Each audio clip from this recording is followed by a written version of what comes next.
ሰላም ጤና ይስጥልን እንደምን ቆያችሁ ውድ ተከታታዮቻችን ወቅታዊና እውነተኛ መረጃዎችን በፍጥነት የምታገኙበት የንጋት ዩቲዩብ ቻናላችን ነው። የሰዓቱን ዋና ዋና መረጃዎችን በማስቀደም እንጀምራለን። ህወሓት የአሜሪካን ውሳኔ በይፋ ውድቅ አደረገ።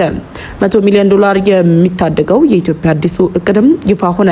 የውጭ ጉዳይ ሚኒስትሩ ከለንደን ያሰሙት መልእክት የቀጠለው የኢትዮጵያ የባህር በር ጥያቄ፣ የጅቡቲ የ3 ዓመት ታሪካዊ ስምምነት ለኢትዮጵያ ይዞ የመጣው ሁለቱ ጥቅሞች። መረጃዎቻችን በፍጥነት እንዲደርሳችሁ ቻናላችንን ሰብስክራይብ በማድረግ የደውል ምልክቷን ይጫኑ እያለን አሁን በዝርዝር ወደ ያዝናቸው መረጃዎች እናልፋለን። እስከ ዝግጅታችን ፍጻሜም አብራችሁን ቆዩ። ህወሓት የአሜሪካን ውሳኔ በይፋ ውድቅ አደረገ።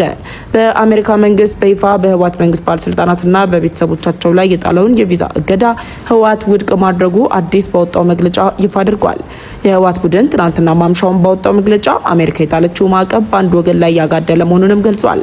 የኢትዮጵያ ፌዴራል መንግስት በተደጋጋሚ ለህወሓት ማስጠንቀቂያ በመስጠት ዓለም አቀፉ ማህበረሰብ ጉዳዩን እንዲገነዘብ ላደረገው ጥሪ አሜሪካ በሰጠችው ምላሽ ቅሬታ ውስጥ የገባው ህወሓት ዋሽንግተን በፕሪቶሪያው ስምምነት አፈጻጸም ላይ የታዩ ጉድለቶችን ችላ ብላለች ማለቱም ተሰምቷል።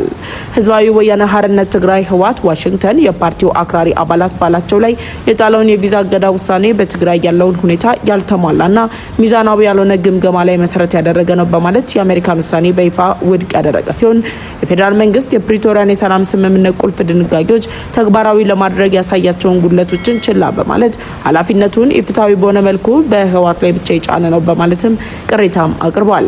የአሜሪካ የውጭ ጉዳይ ሚኒስቴር ይፋ ያደረገው ውሳኔ የቅርቡ ጊዜው የቪዛ ገደብ ያልተሟላና ሚዛናዊ ያልሆነ የሁኔታዎች ግምገማ ላይ የተመሰረተ የሚመስልና የኢትዮጵያ ፌዴራል መንግስት በፕሪቶሪያው ስምምነት መሰረት ያሉበትን ግዴታዎች ለመወጣት በተደጋጋሚ ያሳየውን ጉድለት ችላ በማለት ኃላፊነቱን በህወሓት ላይ ብቻ የሚጭን ነው በማለትም ተቃውሟል። ህወሓት እያቀረበ ባለው መከራከሪያ ነጥብ በፕሪቶሪያው ስምምነት መሰረትም መግባባት ላይ የተደረሰባቸው ድንጋጌዎችን መነሻ በማድረግ የፌዴራል መንግስቱ የሀገር ውስጥ ተፈናቃዮችን መመለስ፣ ኃይሎችን ከትግራይ ክልል ማስወጣት፣ የአገልግሎቶች መመለስ፣ የሰብአዊ እርዳታ አቅርቦት እንዲሁም የፓርቲውን ህጋዊና ፖለቲካዊ እውቅና መመለስን ጨምሮ እስካሁን አለመፈጸሙን ገልጾ በህወሓት ላይ የተወሰደው እርምጃ ፍትሐዊ ያለመሆኑን በይፋዊ ደብዳቤውም አመላክቷል። ህወሓት ራሱን በተከላከለበትና አሜሪካን በተቃወመበት መግለጫው መሰረት በመቶ ሺዎች የሚቆጠሩ የተፈናቀሉ የትግራይ ተወላጆች አሁንም ወደ ቀያቸው መመለስ አልቻሉም፣ የደህንነትና ተጠያቂነት አሰራሮች አልተዘረጉም፣ እንዲሁም ትግራይ እንደ አውሮፓውያን አቆጣጠር በጁን 1 ቀን 2026 በተካሄደው ሀገራዊ ምርጫ እንድትገለል መደረጓንም ገልጿል። ፓርቲው አክሎም በክልሉ ላይ የተጋረጡትን ሰብአዊ ፈተናዎች ከመንግስት ፖሊሲዎች ጋር ያያያዘው ሲሆን የደሞዝ፣ የባንክ አገልግሎት፣ የነዳጅ አቅርቦትና የሰብአዊ ድጋፍ ተደራሽነት አሁንም በከፍተኛ ሁኔታ የተገደበ መሆኑን በመግለጽ የፌዴራል መንግስት ከፕሪቶሪያው ስምምነት መንፈስ ጋር የሚጋጩ እርምጃዎችን እየወሰደ ነው ሲልም ከሷል። ይህም በክልል ውስጥና በዙሪያው ያሉ ወታደራዊ ጫናዎችንና የድሮን ጥቃቶችን የሚያጠቃልል መሆኑም ተሰምቷል። በመግለጫው መደምደሚያ ህወሓት አንዱን ፈራሚ አካል ብቻ ተጠያቂ ማድረግና የሌሎች አካላትን ድርጊት ችላ ማለት በሰላም ሂደቱ ላይ ያለውን እምነት የመናድ አደጋ ያለው መሆኑን ገልጿል። መግለጫው ዘላቂ ሰላም ለማምጣት ገለልተኝነት፣ ወጥነትና ለሁሉም ወገኖች እኩል ተጠያቂነት መኖርን ይጠይቃልን ብሏል። የአሜሪካ ውሳኔን የተቃወመው ህወሓት አሜሪካ በኢትዮጵያ መንግስት ላይ ግፊት እንድታደርግ ጥሪ ያቀረበ ሲሆን የአሜሪካ የውጭ ጉዳይ ሚኒስቴር በበኩሉ በሰሜን ኢትዮጵያ ሰላምና መረጋጋትን ያሰጋሉ ተብለው በሚታመኑ ግለሰቦች ላይ ተጠያቂነት ለማስፈን ያሉትን አማራጮች በሙሉ መጠቀም እንደምትቀጥልም አስታውቋል። ኢትዮጵያ ማተም ልትጀምር ነው። $100 ሚሊዮን የሚታደገው አዲስ እቅድም ይፋ ሆነ። በኢትዮጵያ ከፍተኛ የሆነ ወጪ የሚወጣባቸውና በተለያዩ ውጭ ሀገራት ላይ ጥገኛ ያደረጋት የብር ኖት ህትመት ላይ አዲስ ዜና ተሰምቷል። ኢትዮጵያ እስካሁን ድረስ የነበረባትን የውጭ ሀገራት ጥገኝነትን በማቆም እንደ አውሮፓውያን አቆጣጠር በ2030 የኢትዮጵያን ብር በሀገር ውስጥ ማተም ለመጀመር ማቀዷ ይፋ ማድረጓን ተከትሎ $100 ሚሊዮን መታደግ የሚያስችል እርምጃ መሆኑ ነው የተነገረው። በኢትዮጵያ ኢንቨስትመንት ሆልዲንግስ የሚመራው ይህ አዲስ ንቅናቄ በሀገሪቱ በየዓመቱ ለገንዘብ ማተም የምትወጣው በሚሊዮን የሚቆጠር ዶላር የሚያድን ግዙፍ እቅድ ሲሆን በኢትዮጵያ ኢኮኖሚ ላይ የራሱን ጉልህ ሚና የሚጫወት መሆኑን ተሰምቷል። ኢትዮጵያ የብር ኖቶችን በተለያዩ የውጭ ሀገራት በተለይም በእንግሊዝ ለማሳተም በየዓመቱ ወደ $100 ሚሊዮን ገደማ እንደምታወጣ የሚታወቅ ሲሆን የኢንቨስትመንት ሆልዲንጉ ይዞት የወጣው እቅድ ይህ ወጪን በመቀነስ ኢትዮጵያ በዘርፉ ራሷን እንድትችል የሚያደርጋት መሆኑ ነው የተነገረው። ጠቅላይ ሚኒስትር ዶክተር አብይ አህመድ እንደገለጹት ይህ ተነሳሽነት ኢትዮጵያ ሰፊ ኢኮኖሚ ራስን የመቻል አቅም ለመገንባት የፋይናንስ ሉዓላዊነትን ለማጠናከርና በሀገራዊ መገበያ የገንዘብ መረጋጋት ላይ ያላትን ቁጥጥር ለማሳደግ ከምታደርገው ስትራቴጂካዊ ጉዞ ጋር የተያያዘ ሲሆን በአሁኑ ጊዜም ከ40 በላይ የሚሆኑ የአፍሪካ ሀገራት አሁንም ድረስ የገንዘብ ኖታቸውን ለማተም በአውሮፓ የሚገኙ ውጭ ኩባንያዎች ላይ ጥገኛ መሆናቸውን ተከትሎ ራስን በመቻል በአፍሪካ ለሚገኙ ሀገራት ምሳሌ የመሆን ጉዞ የመጀመሪያ ምዕራፍ እንደሆነ የሚያሳይ ነው ተብሏል። የውጭ ጉዳይ ሚኒስትሩ ከለንደን ያሰሙት መልእክት የቀጠለው የኢትዮጵያ የባህር በር ጥያቄ።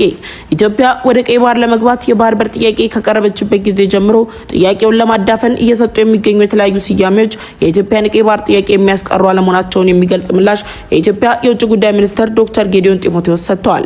የውጭ ጉዳይ ሚኒስትር ዶክተር ጌዲዮን ጢሞቴዎስ የባህር በር ጉዳይ የሀገራዊ ልማትና የቀጠናዊ ትስስር ጉዳይ እንጂ የጂኦፖለቲካ ፉክክር ተደርጎ መወሰድ የለበትም በማለት መግለጻቸውን ተከትሎም በሀገር ውስጥ የሚገኙ የተለያዩ የፖለቲካ ፓርቲዎችና ኤርትራና ግብጽን የመሳሰሉ ሀገራት አካሄድንም አጋልጧል። የኢትዮጵያ የቀይ ባህር ጥያቄ የጂኦፖለቲካ ፉክክር አድርገው በማንሳት በተናጠልና በጣምራ በኢትዮጵያ ላይ ዘመቻ የከፈቱት የግብጽና የኤርትራ ባለስልጣናት ሚዲያዎቻቸውን በመጠቀም ለሚያራምዱት ፕሮፓጋንዳ የማይሆን መሆኑን ነው የተነገረው። የውጭ ጉዳይ ሚኒስትሩ ዶክተር ጌዲዮን ጢሞቴዎስ የባህር በር ጉዳይ ለኢትዮጵያ አስፈላጊ የሆነ ጉዳይ ተደርጎ እንጂ እንደ ፍጥጫ መታየት እንደሌለበት የገለጹበት የቻታም ሃውስ የተባለ ተቋም ለንደን ውስጥ ሰሞኑን ባዘጋጀው መድረክ ላይ ሲሆን በኢትዮጵያ የባህር በር ጥያቄ ላይ የሚነሱ ስጋቶች እስካሁን እየተቃኙ ያሉት ከታሪካዊ ያለመተማመን እንጂ ከመጻ እድሎች አንጻር አለመሆኑን አጽንኦት ሰጥተዋል። የኢትዮጵያ የባህር በር ፖሊሲ በንግግር በጋራ ተጠቃሚነትና በቀጠናዊ መረጋጋት ላይ የተመሰረተ መሆኑን የጠቀሱት ዶክተር ጌዲዮን ጢሞቴዎስ ጉዳዩ የሀገሪቱን የንግድ፣ ሎጂስቲክ፣ የኤነርጂ ደህንነትና ዘላቂ የኢኮኖሚ እቅድን የሚመለከት መሆኑንም አስምረውበታል። በመጨረሻ የጅቡቲው የ3 ዓመት ታሪካዊ ስምምነት ለኢትዮጵያ ይዞ የመጣው ሁለቱ ጥቅሞች። የጅቡቲ መንግስት በኢኮኖሚ እድገቱ ላይ መሰረታዊ የሆነ ለውጥ ለማምጣት የሚያስችል የ3 ዓመት ታሪካዊ የንግድ ፋይናንስ ማዕቀፍ ስምምነት አርብ ዕለት በባቡክ ከተማ መፈረሙ ተሰምቷል። የጅቡቲ የኢኮኖሚ የፋይናንስና የኢንዱስትሪ ሚኒስተር ኤልያስ ሙሳ ዳዋሌና የዓለም አቀፉ ኢስላሚክ የንግድ ፋይናንስ ኮርፖሬሽን ዋና ስራ አስፈጻሚ አዲብ ዩሱፍ አልአማ ማዕከል የተደረሰው ስምምነቱ ለኢትዮጵያ ሁለት መሰረታዊ ጥቅም ያመጣል የተባለው የጅቡቲ ሪፐብሊክና የዓለም አቀፍ ኢስላሚክ የንግድ ፋይናንስ ኮርፖሬሽን ማዕከል ከ26 ከ29 ተከታታይ 3 ዓመታት የሚቆይ $750 ሚሊዮን ስምምነት መሆኑም ተገልጿል። የግዙፍ ስምምነት በጅቡቲ ለሚደረገው የንግድ ልውውጥና ኢነርጂን ለመደገፍ የሚውል ሲሆን ከጅቡቲ ጋር ጥብቅ ኢኮኖሚያዊ ትስስር ላላት ለሀገራችን ኢትዮጵያ በተዘዋዋሪ ጥቅሞች የሚሰጥ በመሆኑ ስምምነቱ በጅቡቲና በኢትዮጵያ መካከል አዲስ ምዕራፍ የሚከፍት እንደሚሆንም ተስፋ ተጥሎበታል። ከጅቡቲ በተጨማሪ ለኢትዮጵያ የተዘዋዋሪ ጥቅሞችን እንደሚያስገኝ የተነገረለት ይህ ስምምነት የጅቡቲ ኢኮኖሚ ሙሉ በሙሉ በወደብና ሎጂስቲክ ላይ የተመሰረተ በመሆኑ ይህ የፋይናንስ ድጋፍ ስምምነት የጅቡቲ የንግድ ዘርፍ እንዳይናጋና የገንዘብ እጥረት እንዳያጋጥም ስለሚያደርግ የመጀመሪያው ጥቅም የኢትዮጵያን 90% የሚሆነውን ወጪና ገቢ ንግድ የምታስተናግድበት የወደብ ሎጂስቲክ ሰንሰለት ያለምንም መስተጓጎል በብቃት እንዲቀጥል የሚያግዝ ተደርጎም ይወሰዳል።